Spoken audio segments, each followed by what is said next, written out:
안녕하세요. 불타는 주식의 차동환 전문가입니다. 유튜브 시청 전 좋아요와 구독 부탁드리도록 하겠습니다.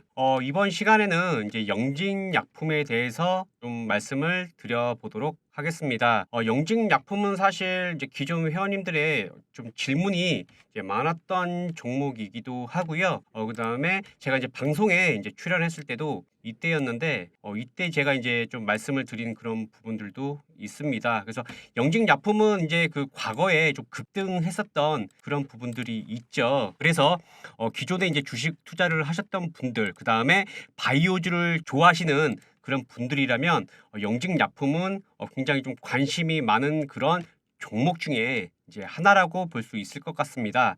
이제 관심을 많이 가졌던 시기가 2016년 이때였어요. 이때. 그래서 대략적으로 이제 한 2,500원이었던 영직약품의 주가가 이제 19,000원까지 급등하는 그런 부분 때문에 이때 이제 바이오 이슈도 있었고요. 그 다음에 이 당시에 이제 영직약품이 이제 폐질환으로 해서 임상 실험, 신약 기대감으로 해서 급등이 이제 나온 그런 종목 중에 이제 하나입니다. 근데 이제 지금 계속 추세 하락을 만들고 있죠. 추세 하락을 이제 장기간 동안 계속 만들다 보니까 이제 이 영직약품에 투자하신 이런 개인 투자자분들께서 좀 많이 지쳐하시는 그런 부분들이 있습니다. 그래서 이번 시간에는 이제 영직약품을 한번 살펴보려고 하려는 그런 이유이기도 합니다. 이제 영직약품 같은 경우에는 지금 대주주가 KTNG로 지금 되어 있을 겁니다. 왜냐면은 이제 2020년에도 이제 KTNG였던 걸로 제가 기억을 하고 있거든요. 시가총액은 대략적으로 9천억. 이렇게 지금 추세 하락을 만들었음에도 불구하고 9천억입니다. 그래서 굉장히 시총이 높은 그런 중견 제약사 중에 한 업체라고 보시면 될 것 같고요. 그다음에 이게 맞죠? KTNG가 지금 약 52%의 지분을 소유를 하고 있습니다. 제가 이제 이전에 그냥 기억하기로는 서울보증보험이 사실 대주주였다가 KTNG한테 넘겼죠. 그래서 서울보증보험이 운영을 할 때는 좀 영업이익이나 이런 부분이 이게 좀 상승을 하다가 이제 KTNG로 넘어가면서 기대감이 굉장히 좋았어요. 당시에 제가 기억하기로 기대감이 굉장히 좋았는데 기존의 이제 전통적인 영업 방식을 고수해서 이러한 부분이 이제 좀 지속 연결되는 게 아닌가 싶어요. 그래서 지금 이제 이때까지만 하더라도 16년도에는 굉장히 좋았죠. 그리고 이때는 또 다른 KTNG 생명과학 인수하게 되면서 또 신약 기대감도 있었고요. 굉장히 이제 급등이 나왔던 걸로 제가 기억을 하고 있거든요.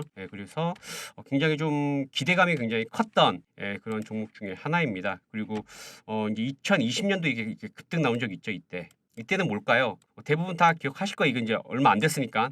이제 만으로 2년 채 안 됐기 때문에 요때는 뭐였냐면 당연히 다들 아시겠죠? 코로나입니다. 코로나 치료제. 덱사메타손. 재생산 기대감으로 해서 이게 급등이 나온 거예요. 요때도 이제 영직약품을 좋아하시는 분들은 이때를 회상을 하면서 굉장히 좀 설레었던 그런 시기이기도 합니다. 그래서 제가 이제 방송을 할 때 이 시기였거든요. 이때 이제 말씀드렸던 부분이 뭐였냐면 거래량으로 제가 이제 풀었는데요. 거래량으로 왜 풀어버렸냐면 지금 이 거래량이 굉장히 좋은 거래량이에요. 이 좋은 거래량이었고 여기서 한 번 더 가려면 이렇게 터져주면 좋다라고 말씀을 드렸어요. 근데 어차피 이제 그 사실 주가라는 게요. 차트로만 움직이는 건 아니잖아요. 상승 모멘텀이 있어야 되고요. 아까 그 시총 보셨죠? 대략적으로 8,000원대였기 때문에 대략적으로 한 1조 한 2, 3천억 했을 거예요. 당연히 상승 모멘텀으로 주가가 부양될 만한 무거운 주식이기 때문에 상승 모멘텀이 있어야 되고 그다음에 수급이 있어야 돼요. 수급. 이 두 가지가 동반이 돼야 됩니다. 그래서 지금 아까 2016년도에 이게 급등했던 그런 부분들 보면 당연히 이 거래량이 동반이 됐었어야 될 겁니다. 근데 주가는 차트상으로는 거래량이 늘었는 부분을 주가가 훼손을 했고 그 다음에 거래량이 늘어나면 좋은데 늘어나지가 않았어요. 당시에는 조금 이러한 부분이 리밸런싱 즉 비중을 축소하셔라. 더 하락하게 되면 그때는 좀 이렇게 순절로 나오는 전략으로 안내를 해드렸던 걸로 이제 기억을 하고 있습니다. 아무튼 근데 뭐 전반적인 부분은 좋지 않았다. 이 거래량이 왜냐면 늘지가 않았거든요. 이때는 이제 실시간이었죠. 좋지 않은 그런 모습이지 않나 싶습니다. 차트상으로 만약에 이렇게 거래량이 증가가 됐으면요. 주가는 당연히 요렇게 왔다 갔다 했을 거예요. 그래서 여기서 주가가 왔다 갔다 하다가 모멘텀이 터져주면 이렇게 상승이 나오는 그런 부분이 아니었나 싶어요. 그래서 정고점 돌파를 모색을 하는 그런 상태였을 겁니다. 근데 만약에 또 이 당시에도 상승 모멘텀이 없다라고 한다면 아니면 수급이 안 좋다라고 한다면 여기서 이렇게 왔다 갔다 하다가 이렇게 떨어지는 이런 양상을 보였을 거예요. 그래서 차트, 수급, 그다음에 상승 모멘텀, 그러니까 재료라고 하죠. 이 모든 삼박자가 다 맞아 떨어져야 되는데 좀 많이 부족했다라는 부분. 이 당시에 굉장히 좋았습니다. 예, 굉장히 좋았는데 아까도 보셨다시피 앞산이 굉장히 높았죠. 이 부분이 굉장히 높았죠. 높았기 때문에 이 부분에 대한 이렇게 해서 매물을 소화하는 이런 느낌, 거래량 늘어나면서 이런 느낌이 정말 굉장히 좋았을 것 같아요. 근데 이러한 부분이 많이 부족했다라는 부분. 그래서 지금의 결과까지 오지 않았나 싶습니다. 그래서 이때 이후로부터는 계속 이제 추세 하락을 만들었고 최근에 다시 거래량이 증가가 되었습니다. 그래서 지금 이 거래량이 증가가 된 부분은 뭐죠? 조금 이제 보시면 이제 영진약품에 계속 이제 보유를 하고 계시는 분들은 알고 계실 거예요.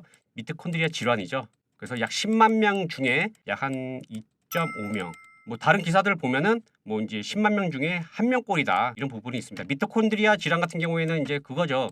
인간의 핵 속에 그 이제 DNA가 있고 그 다음에 이 핵 바깥에도 이제 미토콘드리아가 있는데 이 미토콘드리아도 이제 DNA가 있어요. 이 DNA와 저도 이제 그 전문가가 아니기 때문에 자세한 부분은 모르겠지만 결론적인 부분은 뭐죠? 에너지원을 생산하는 ATP가 생산이 되지 않는다라는 겁니다. ATP가 생산이 안 되게 되면 뭐 여러 장기에 이제 문제가 있을 수 있다. 그래서 난치병이라고 이제 불리우는 그런 부분들이 있어요. 그래서 이 부분은 사실 많이 해결된 부분이나 치료제가 아직 없기 때문에 이 부분이 좀 해결이 된다고 하게 되면 굉장히 좀 긍정적인 그런 부분인데 문제는 뭐냐면 이게 희귀 질환이다 보니까 아까 10만 명 중에 한 명꼴이다 보니까 그 아무래도 이제 자선 단체가 아니기 때문에 이게 수익성하고는 연관이 돼야 돼요. 수익성하고 연관이 돼야 되는데 그런 부분이 좀 부족하다라는 부분이 아닐까. 그러니까 임상 결과가 좋아도 사실 이제 바이오 테마가 쏠리게 되면 이렇게 상승 나올 수 있어요.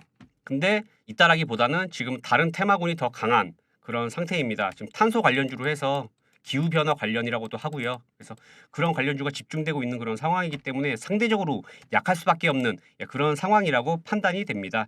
이제 여기까지 대략적으로 이제 말씀드렸는데 여기까지 말씀을 드리면 대략적으로 감은 오시죠. 그러니까 지금 추가적인 부분이 그러니까 기업적인 부분 즉 상장 모멘텀에는 추가적인 재료가 더 필요하다.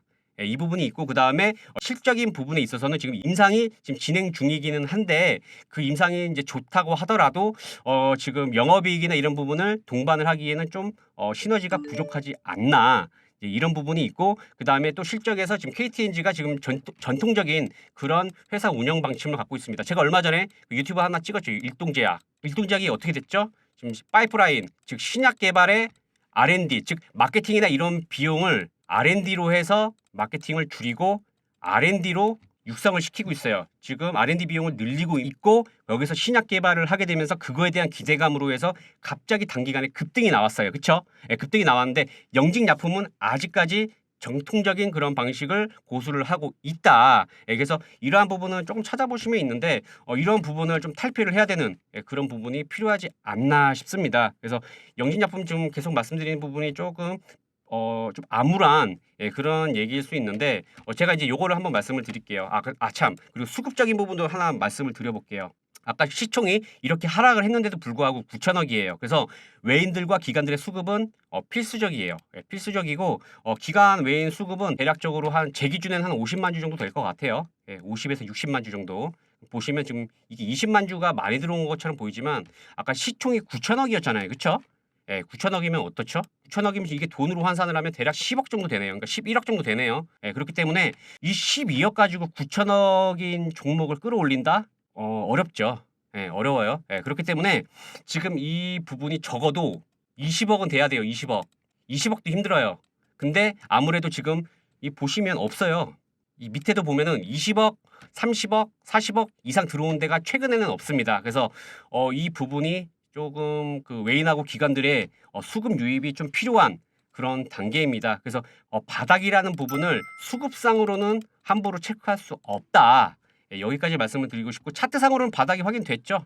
보이죠 여기 지금 차트상으로는 여기가 보여요. 여기가 보이고 그 다음에 이 부분이 촘촘해요. 그래서 지금 이러한 부분들이 차트상으로는 단계적으로 박스권이 확인이 되고 있다. 그래서 지금 이 거래량이 늘어난 건 굉장히 좋은 부분입니다. 좋은 부분이고 5,000원 이하를 내려오느냐 안 내려오느냐에 따라서 차트적인 부분은 해석될 수 있을 것 같습니다. 그래서 지금 추가적인 상승 기대해 볼 수 있을 수도 있고 아닐 수도 있어요. 왜냐하면 이 거래량 때문에 지금 좋다라고 해석이 되지만 아까도 제가 말씀드렸죠. 시총이 9,000억 이상이 되기 때문에 삼박자가 맞아야 됩니다. 재료, 수급, 차트, 그다음 거래량까지 말씀드릴게요. 거래량 하면서 매물을 소화할 수 있는 부분 충분히 필요한 부분이 필요하다. 거기서 테마 바이오 테마가 형성이 되게 되면 사실 상승으로 많이 점을 쳤을 거예요. 근데 지금 바이오 테마가 이게 조금 이게 잘 육성되고 있는 즉 상승 텀이 아니기 때문에 지금은 좀 보수적으로 해서 리밸런싱을 하자. 요렇게 안내를 드리고 싶습니다. 그래서 지금 이제 질문이 꽤 많으셨거든요. 그래서 그전부터 계속 있었는데 제가 좀 미뤄오다가 금일 좀 생각이 나서 지금 영진약품을 다뤘습니다. 그래서 지금 이 보면 지금 고가놀이라고 하죠. 고가놀이. 이게 장대 양봉을 만들고 좀 빠지지 않는 그런 좀 긍정적인 그런 부분에 있습니다. 그래서 지금 리밸런싱을 해야 되는 그런 굉장히 좀 중요한 구간에 있다 이렇게 말씀을 드리고 싶어요. 회사나 이런 부분이 좋지는 않지만 지금 상황이 좋지 않은 거죠. 영진약품이 그렇다고 해서 아까 KTNG가 대주주로 있고 이게 무너질 회사 절대 아닙니다. 절대 아니기 때문에 사실 좀 긴 호흡으로 그래서 기간 조정이라고도 해요. 기간 조정을 줘서 아까 제가 말씀드렸던 그런 부분 임상 실험과 그다음에 지금 영진약품이 다시 한번 신약 개발이나 이런 부분으로 해서 계속 이제 모멘텀을 가미해 준다면 다시 한번 이게 급등이 나올 수 있는 그런 부분은 충분하기 때문에 제가 지금 이제 말씀드리는 부분은 뭐죠? 리밸런싱입니다. 리밸런싱이 굉장히 그런 중요한 구간에 있다. 이렇게 말씀을 드리고 싶습니다. 그래서 절대 이게 한 번에 계속 이게 하락세를 탄다? 그렇지만은 않을 겁니다. 당연히 KTNG에서 당연히 경영 악화에 대한 부분 당연히 개선해 나갈 거고요. 그 부분에 따라서 다시 신약 개발이나 이런 부분들 즉 긍정적인 모멘텀이 만들어진다면 다시 한번 예전 주가를 볼 수 있는 그런 부분은 시너지는 충분하다. 다만 가격에 지금 여기서 지금 차트에서도 보이죠. 대략적으로 이 부분에서 지금 가지고 계신 분들 그다음에 지금 이 부분에도 가지고 계신 분들 많을 거예요. 그다음에 최근에 이렇게 장대 양봉을 그려서 여기에도 가지고 계신 기존의 투자자분들 많으실 겁니다. 그래서 가격 조정 굉장히 필요하고 이 부분에 대한 내용에 대해서는 제가 말씀을 드릴 거고 그다음에 영진약품이나 이런 부분에 대해서 어느 정도 특급 호재들 그 부분에 대해서는 당연히 안내를 해 드릴 거고 그거에 따라서 다시 비중을 모아 가셨다가 이런 부분을 가지고 그때 뭐 지쳐서 파는 게 아니라 왜 그런 거 있잖아요. 내가 파니까 날아가더라. 이런 부분들 파시면 안 돼요. 오히려 그때는 홀딩을 하셔서 수익으로 가져가셔야 되는 그런 부분이지 매도를 해야 되는 게 아닙니다. 그래서 계속 말씀드리는 부분 정보입니다. 그다음에 가격 전략, 리밸런싱 반드시 필요합니다. 그래서 이러한 부분 제가 안내를 해드릴 테니까 위에 상단에 보이는 전화번호 010-2290-5529 숫자 7번 혹은 영진약품이라고 보내주세요. 영진. 그래서 영진약품으로 해서 보내주시면 제가 가격 전략 이렇게 해서 안내를 해드리고 그 다음에 여기서 끝이 아니죠. 지금 장기적인 추세 하락을 만들었어요. 근데 아까도 앞산에 보셨다시피 매물이 많습니다. 매물이 많기 때문에 그 동안에 다른 종목으로 해서 어느 정도의 수익을 챙겨 가시고 이 수익으로 리밸런싱을 해주는 전략 필요합니다. 그래서 다시 한번 말씀드립니다. 상단에 전화번호로 연락 주십시오. 그래서 영진약품 지금 현재로서는 주가가 언제 움직일지 모르는 좀 암울한 그런 상황이지만 KTNG 즉 대기업이 운영을 하고 분명히 탈바꿈을 할 거기 때문에 이러한 부분은 좀 기간이 필요하겠지만 계속 홀딩을 하셔서 지켜보시면 되고 일부분은 다른 급등할 수 있는 그런 종목으로 안내를 해드리는 방향으로 드리겠습니다. 그래서 휴대폰 여시고 그 상단에 보이는 010-2290-5529로 숫자 7번 그다음 영진약품으로 보내주세요. 보내주시면 이 부분에 대한 가격 전략 안내를 해드리도록 하겠습니다. 이번 시간 여기까지 하도록 하겠습니다. 시청해 주셔서 감사합니다.